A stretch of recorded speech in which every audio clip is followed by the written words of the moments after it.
ध्यान देंगे। आज हम आपको फिजिक्स का पहले चैप्टर ऑफ क्लास 10 का प्रकाश के परावर्तन और अपवर्तन, इसमें लाइट चैप्टर में होता है। तो उस प्रकाश के परावर्तन और अपवर्तन, परावर्तन के चैप्टर में, प्रकाश के परावर्तन के चैप्टर में जो आंकिक सवाल होती है उसके कुछ मुख्य बिंदु को हम पार्ट 1 के फेज में, हम पार्ट 1 में आपको आज दे रहे हैं इस वीडियो में। आप निश्चित रूप से जो है इसको, इस पार्ट को देख करके और इस वीडियोज को सब्सक्राइब करेंगे और फिर सब्सक्राइब करके और शेयर भी आप अवश्य करेंगे पूरे बिहार में जो भी हो, या तो मान लीजिए CBSE के स्टूडेंट्स हो, ICSE के स्टूडेंट्स हो, या किसी को भी ये पढ़ना है क्लास 10 क्या है। हम न्यूमेरिकल का सबसे आसान तरीका जो है हम आपके बीच रख रहे हैं, आप उसको देखिए। फिर पार्ट दूसरे में इसके सूत्रों को फिर आपको बराबर प्रतिदिन लोड होता चला जाएगा आपका पार्ट वाइज, प्रत्येक सिलेबस का, प्रत्येक चैप्टर का कुछ आप ध्यान देंगे। हम आपको देखने जा रहे हैं प्रकाश के परावर्तन में उत्तल दर्पण और अवतल दर्पण। आप देखेंगे उत्तल दर्पण और अवतल दर्पण, उत्तल दर्पण और अवतल दर्पण में आप अभी तक अगर प्रकाश के परावर्तन में पढ़े होंगे तो आपको पता होगा कि वो उत्तल दर्पण में प्रतिबिंब कहाँ बनता है।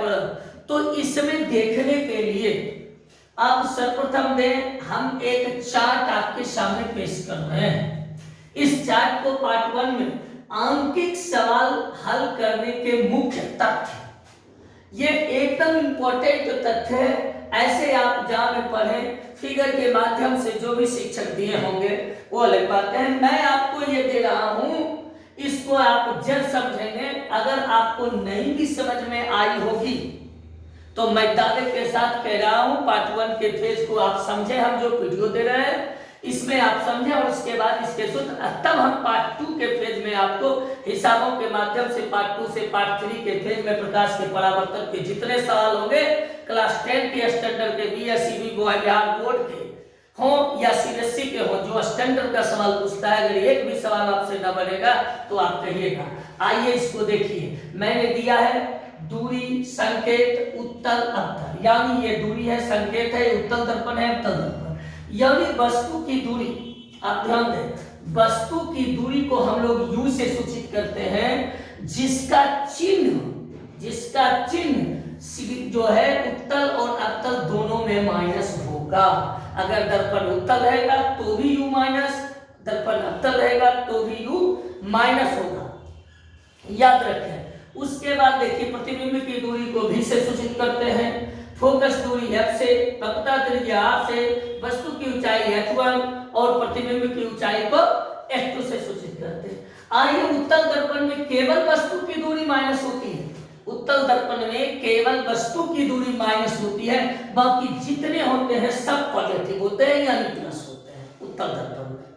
अब आ जाइए अवतल दर्पण, कहिएगा सर ये तो माइनस वस्तु की दूरी समझ में आ गई, ये प्रतिबिंब की दूरी जो भी है आप सर लिख दिए प्लस और माइनस, यहाँ भी प्रतिबिंब की ऊंचाई में आप अवतल में माइनस और प्लस लिख दिया है सर, कहाँ माइनस डालेंगे कहाँ प्लस डालेंगे, ये तो एक समस्या आ जाती है सर हमको। सही बात है, यही समस्या की जड़ें होती हैं, आप याद रखें, यही समस्या की जड़ है। तो आइए इसके लिए हम देखिए नोट, आइए नोट में देखिए क्या लिखे हैं, आप इसको ध्यान दें। यदि अवतल दर्पण में वस्तु मुख्य फोकस तथा ध्रुव के बीच हो, मुख्य फोकस और ध्रुव के बीच यदि वस्तु रखी गई है तो V का मान क्या होगा, पॉजिटिव, और बाकी स्थिति में क्या होगा, निगेटिव। बोलिए क्लियर हुआ कि नहीं। अगर हम देखेंगे, हिसाब पढ़ेंगे, वो हमारे सेकंड फेज में जो आएंगे, हम आपको सेकंड फेज में समझिएगा कि क्या है नहीं है। तो फर्स्ट फेज में आप देखिए कि V का मान पॉजिटिव, अन्य स्थिति, यानी कहने का अर्थ है कि यदि प्रतिबिंब की दूरी जो है पॉजिटिव कब होगा और निगेटिव कब होगा, इसके लिए यदि वस्तु मुख्य फोकस और ध्रुव के बीच होगा तो V का मान क्या होगा, पॉजिटिव, बाकी जगह कहीं है तो क्या होगा, नेगेटिव। दूसरा देखिए, दूसरा और एक तरीका, U दिया हुआ हो, F दिया हुआ हो, U दिया हुआ हो, F दिया हुआ, U is greater than F, यदि u का मान f से बड़ा हो, यानी कहने का कि u बने वस्तु की दूरी। देख लीजिए, वस्तु की दूरी अगर फोकस दूरी से ज्यादा हो तो v का मान क्या होगा, निगेटिव। और यदि u का मान फोकस दूरी से छोटा रहेगा, कम रहेगा, तो v का मान होगा पॉजिटिव। That is clear. बोलिए, हुआ कि नहीं।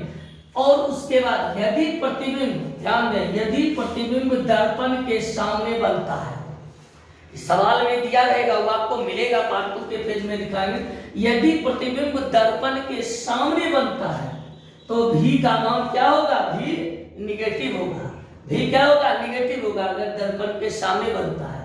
और यदि प्रतिबिंब कह रहा है उसमें कि दर्पण के पीछे बनता है तो v का मान क्या होगा, पॉजिटिव होगा। समझ रहे हैं। तो इसको आपको याद रखना है। ये जो चार्ट देख रहे हैं आप एकदम आंख मूंद कर, बड़ी सिंपल सी बातें हैं। ऐसे आप क्लास 10 के स्टूडेंट हो, परावर्तन पढ़ोगे, आई इतने बातें याद नहीं, न्यूमेरिकल आपसे सवाल पे और बहुत आगे भी काम देगा मेरे प्यारे।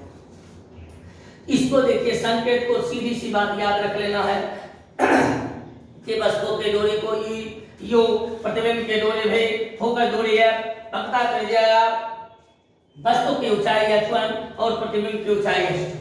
उसके बाद चिन्ह में सीधी सी बातें हैं, उत्तल दर्पण में केवल u माइनस बाकी सब प्लस, u माइनस बाकी सब प्लस।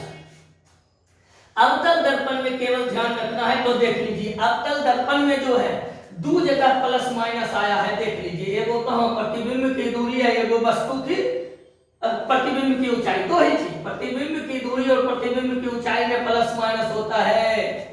वस्तु की ऊंचाई सदैव प्लस होता है। असल अब बाकी जो बचा ये देख लीजिए, वस्तु की दूरी हो चाहे फोकस दूरी हो चाहे वक्रता त्रिज्या, तो जो फोकस दूरी होगा वही वक्रता त्रिज्या होगा। ये दोनों निगेटिव, ये दोनों का जो प्लस और माइनस आया है इसके लिए मैंने नोट में मुख्य तथ्य दिया है। इसको आप ध्यान देंगे तो पार्ट 2 के फेज में जो है हम आपको पुनः जो है दूसरे पार्ट फेज में जरूर देखेंगे।